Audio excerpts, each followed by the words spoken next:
Hello बच्चों, तो आप प्रश्न को देखते हैं। 4 सेंटीमीटर त्रिज्या और 72 सेंटीमीटर ऊंचाई के बेलन से 12 सेंटीमीटर व्यास की कितनी गोलाकार गेंद बनाई जा सकती है, यह हमें ज्ञात करना है। तो दिए गए प्रश्न की मुख्य अवधारणा की बात करें तो बच्चों देखो यहाँ पर हम देखेंगे बेलन का आयतन ज्ञात करने का सूत्र क्या होता है। तो ये होता है बच्चों देखो पाई आर स्क्वायर एच। ठीक है, यहाँ पर r बेलन के आधार की त्रिज्या तथा h ऊंचाई है। इसी प्रकार बच्चों यहाँ पर हम देखेंगे गोले का आयतन ज्ञात करने का सूत्र। तो ये बराबर होता है 4/3 पाई r क्यूब के। तो बच्चों इस मुख्य अवधारणा की सहायता से हम दिए गए प्रश्न को हल करेंगे। बच्चों देखो प्रश्न में हमें दे रखा है बेलन के आधार की त्रिज्या 4 सेंटीमीटर है तथा ऊंचाई 72 सेंटीमीटर है। तो यहाँ से बच्चों देखो हमें r क्या दे रखा है। तो बेलन के आधार की त्रिज्या हमें 4 सेंटीमीटर दिया गया है तथा ऊंचाई हमें क्या दे रखा है।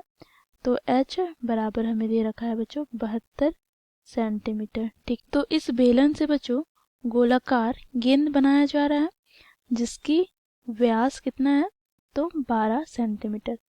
तो यहाँ से बच्चों देखो हम इस गेंद के व्यास की बात करें तो यह हमें दे रखा है 12 सेंटीमीटर। ठीक है, तो यहाँ से बच्चों हमें त्रिज्या क्या प्राप्त हो जाएगा।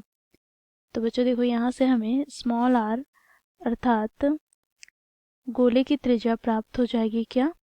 तो d/2 अर्थात बच्चों 12/2 अर्थात 6 सेंटीमीटर। ठीक है, अब यहाँ से बच्चों हमें इस गोलाकार गेंद की संख्या ज्ञात करनी है। तो यहाँ पर हम लिखेंगे गेंदों की संख्या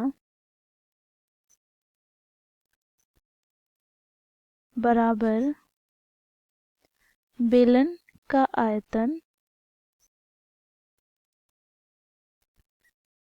बटे में क्या हो जाएगा तो गोले का आयतन।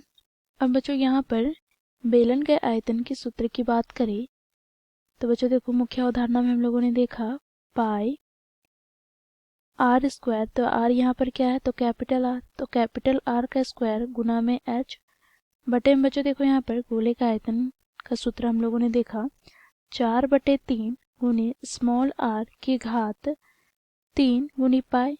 ठीक है, तो यहाँ से बच्चों देखो पाई से पाई कट जाएगा तो यहाँ से हमें क्या प्राप्त हो जाएगा। तो बच्चों देखो ये 3 ऊपर आ जाएगा तो 3/4 गुना यहाँ पर बच्चों देखो कैपिटल आर का वर्ग है तो यहाँ से 4 गुना 4 हो जाएगा गुना एच कितना है तो 72 सेंटीमीटर बटे में बच्चों देखो स्मॉल आर की घात 3। तो स्मॉल आर हम लोगों ने क्या ज्ञात किया है तो 6, तो 6 गुनी 6 गुनी 6।